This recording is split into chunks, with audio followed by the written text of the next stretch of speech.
Okay, Econ students, we are going to focus in on standard 1.2 here, where we look at how we're going to allocate all the resources and then determine what type of economic system do those resources fit into. And so here we're going to take a look at a lot of different things. Make sure you're taking notes and paying close attention to what we go through here. We learned in the last unit here that scarcity means there's not enough for everyone. And because there's not enough for everyone, that means that decisions have to be made. We have to decide how our resources are going to be allocated, how they're going to be distributed. Well, that's going to make some people very happy. There are people who are not going to be so excited based off of the decisions and choices that are made. So, in order to determine what type of economy we have, in order to deal with this issue of scarcity, we need to answer three basic economic questions. And every society has to answer these questions in order to figure out who they are and how their economy is going to work. Number one, first question is, what goods and services are we going to produce? Looking at the what is vital before we can figure out anything else. We need to know what resources we have and what goods and services we can produce with those resources. Number two, we need to know how. How are we going to produce these goods and services? When we know what we have to work with, then we need to find out how are we going to make them productive and how are we going to use them. And then thirdly, we need to find out who the consumers are that are going to purchase or use these goods and services. It does not do us any good to go through the process of finding out what we have, how we produce it, and have no consumer or no place to trade, no place to sell these items. So you have to answer these three questions. And when you do, that now determines what type of economic system you have. You don't usually start with, we are going to be a capitalistic society, and then try to figure out how we're going to answer those questions. No, instead, governments will look at these questions, they'll answer them, and based off of their answers, based on the way it plays out, we then categorize them into one of three different units. So an economic system here, by definition, is the method used by a society to produce and distribute goods and services. And this is determined by the way in which you answer those three economic questions. So that is vital to know what those questions are so that we can then determine what type of economy each nation has. These are the three different economic systems that we will categorize each nation or each economy into based on how they answer those questions. They could be a command, centrally planned economy. This is the government. The government determines what type of, how we're going to answer those questions. Or we have a free market economy where we allow the buyers and sellers to answer those questions. Or we could have a mixture where we have some of both, and we'll break apart each one of those as we go down the line here. We're going to begin with the command economy, the centrally planned. This is government directed, in which the government is going to answer all of the questions. This is really the way communism operates. So the government owns all the resources. And because they own all the resources, they're the ones who then answer those three economic questions. So we have countries like Cuba, North Korea, the former Soviet Union, and maybe China. We'll take a look and we'll discuss China a little bit more in class, but China is a communistic government, but I don't know if we can totally categorize them as a centrally planned economy any longer. So why do you think that centrally planned economies face problems of poor quality goods, shortages, unhappy citizens?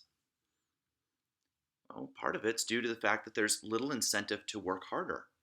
And because the government then, they are answering all those questions for the people, they don't always know what the people really want. And therefore, the government has a hard time predicting the preferences of the people. So there are some advantages and disadvantages to a centrally planned economy. So we're going to take a look and compare and contrast these just a little bit. I'll throw all these up here for you. We're going to begin here with the good about communism. Well, they can claim that there is low unemployment. Everybody's got a job because the government answers those questions. They dictate who's going to work, what they're going to make, how they're going to make it, and who the consumers are.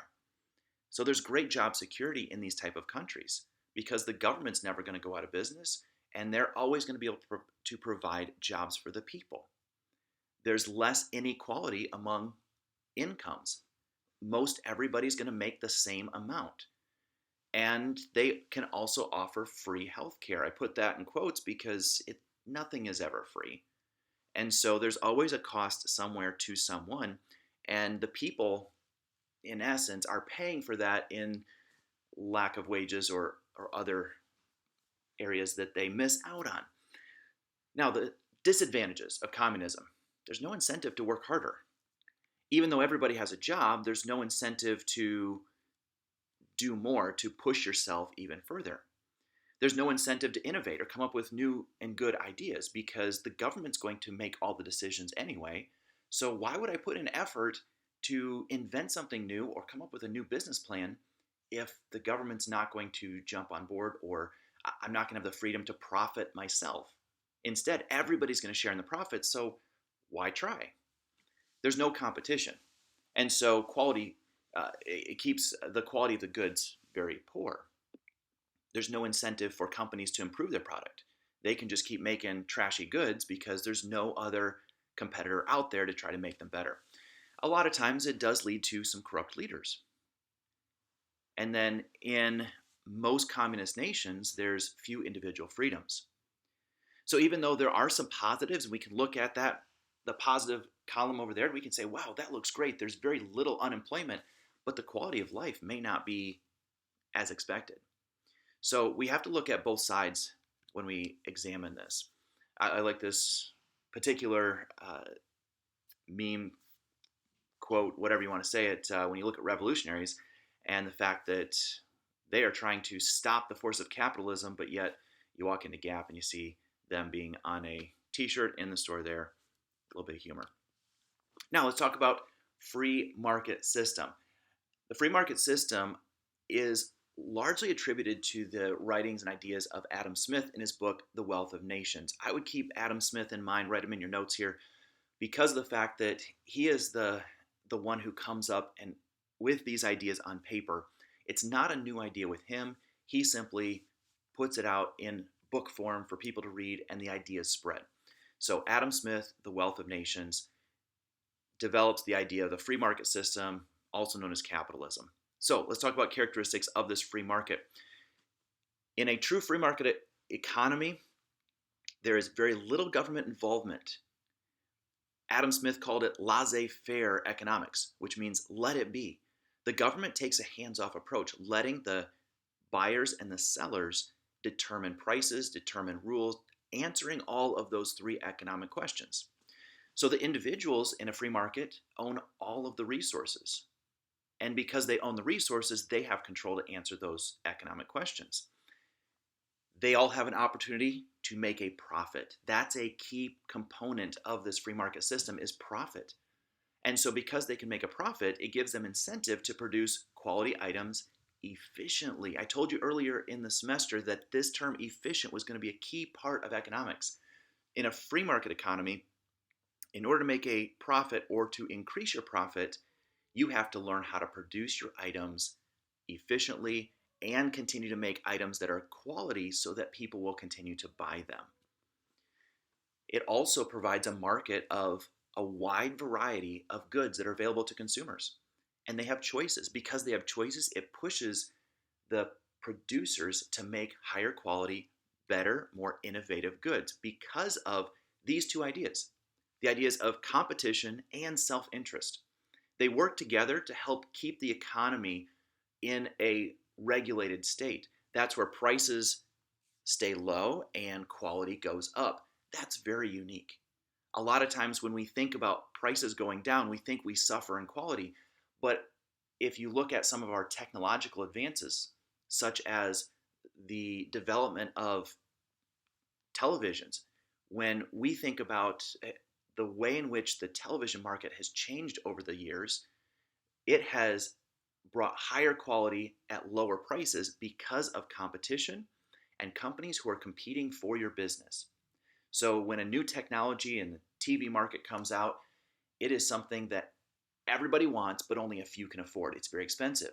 But as time progresses and as companies work to develop that technology at a cheaper, more efficient cost, it's going to bring the price down, making it more available for people who don't make as much money to be able to have the same quality items.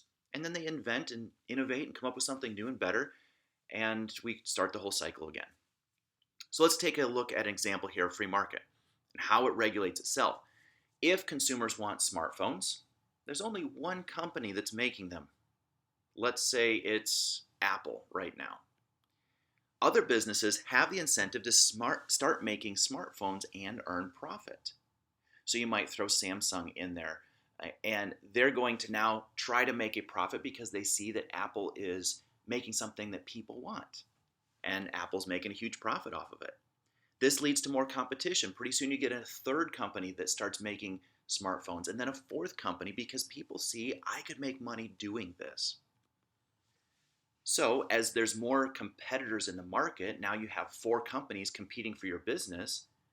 They want to find a way to get you to buy it. In order to get you to buy it, you've got to reach a certain price point and agree to buy their phones. So Apple might put their phones on sale. They might lower their price to make sure that you're going to go buy an Apple product phone rather than a Samsung.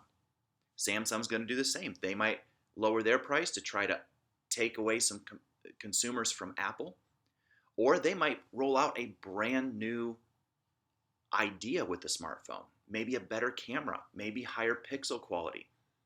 And they might have a different style that they bring out in order to try to get your business. And that provides better quality items for the consumer.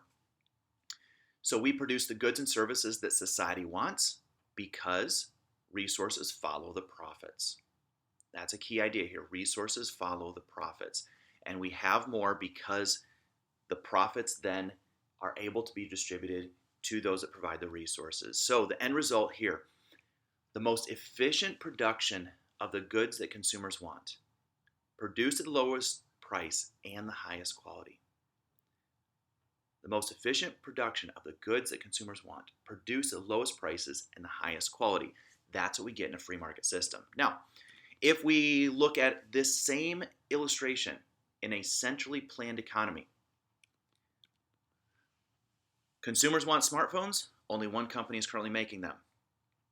Nobody else can start making smartphones, can start making computers, can start making things that are part of the components of these smartphones.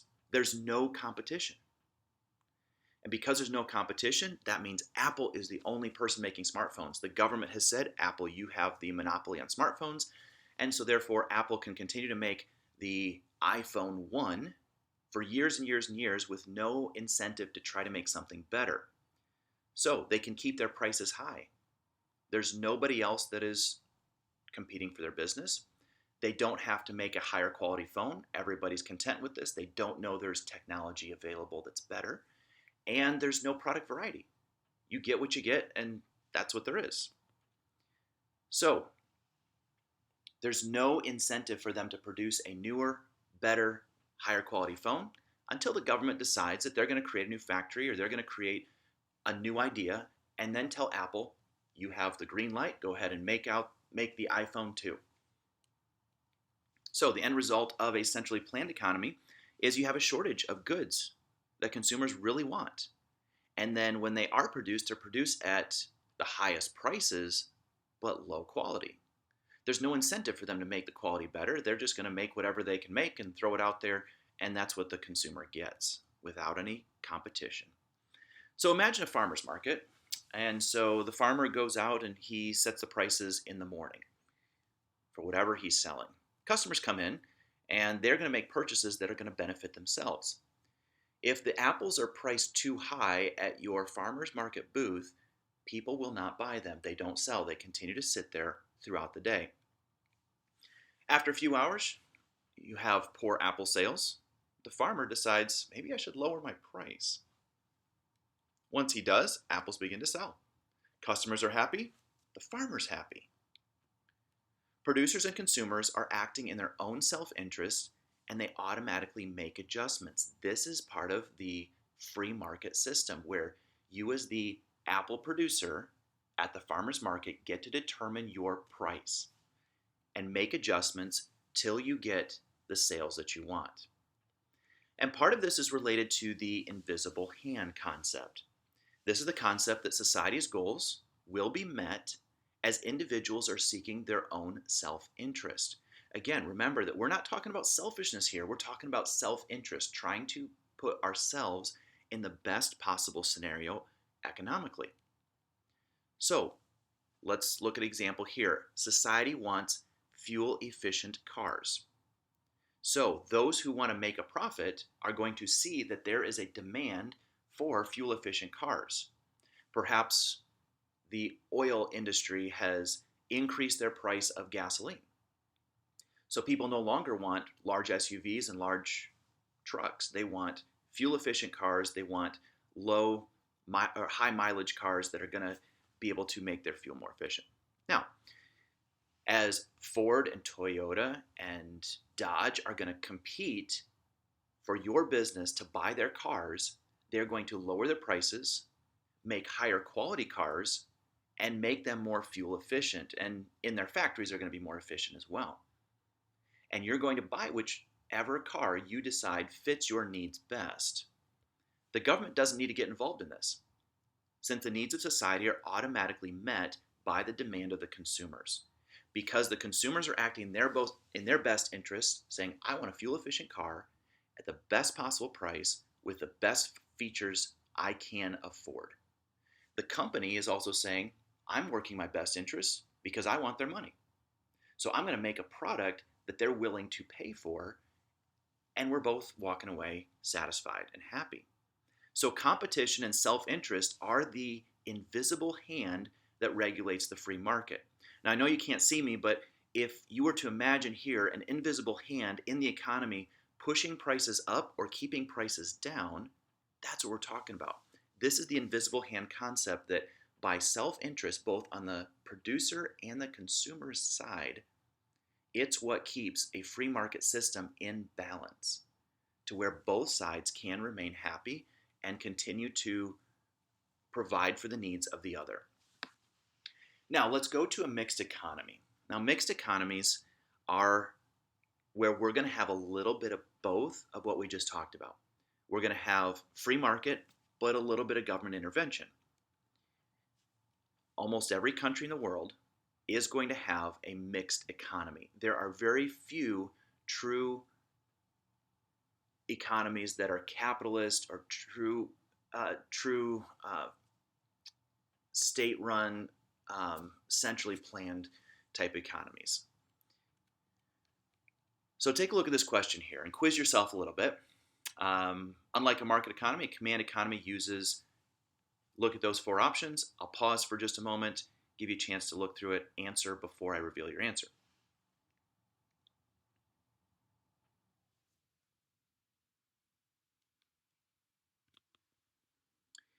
A command economy uses more centralized planning in economic decision making. How'd you do? Did you get that one right? If not, go back and review what a command economy is all about, because that is part of the definition here. More centralized planning, more government planning in the decision making. They're going to answer those three economic questions. Do you remember what they are? What are those three economic questions? Go back and review if you don't remember. We've talked a little bit about productivity earlier in our semester, and productivity is part of what creates wealth. Countries that have free markets, property rights, the rule of law, historically have seen better economic growth because they're more productive. And that's why we can take a look at farming technologies in third world countries and compare them to developed countries and see that there is a vast difference. It's because of the choices that have been made and the freedom of choice that people have today, as well as the invisible hand, and it incentivizes people to be more productive and become more efficient. Here's a visual example of that in current day. This is an overview here of North Korea and South Korea, where you look at North Korea, which is a centrally planned economy, versus South Korea, which is a free market economy. Now, I realize that there are factors here that we're not disclosing in the photo, such as a nighttime curfew in North Korea. However, the numbers here of their gross domestic product is vastly different. In North Korea, their gross domestic product, what they produce annually as a nation, is about $13 billion. Comparing that with South Korea, which is 1.6 trillion. Quite a difference between the two. I'm not sure how well this graphic is going to come through on the video. However, this particular website is fascinating. It shows the index of economic freedom. And I just pulled a screenshot off of this chart right here, which shows the economic freedom around the world and provides a lot of data and shows which countries provide certain economic freedoms and which ones do not. So we look at the United States, where the US falls. Where do you think we are?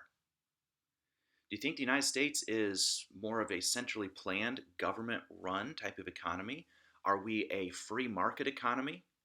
Are we somewhere in between? And I know I told you before, the United States does have some of both. The balance is, how do we figure out how far to go either side? Do we focus more on government intervention into our economy, hand over more of our choices to our government elected officials, or do we say we're going to let the invisible hand determine how the economy continues to play out? And when you listen to political candidates, they're going to have different ideas on how this works. And there are some candidates that they want to provide lots of government handouts. They want to provide lots of incentives to change and fix the economy. And most of those are tied to government assistance. Well, what they're proposing is more of a command approach economy. They don't want to let individuals have choice. They want to have them elected. They're going to write laws, or they're going to propose laws, and they are going to then make the decisions for you to try to fix things. Remember, that's government theory, not government policy and practice.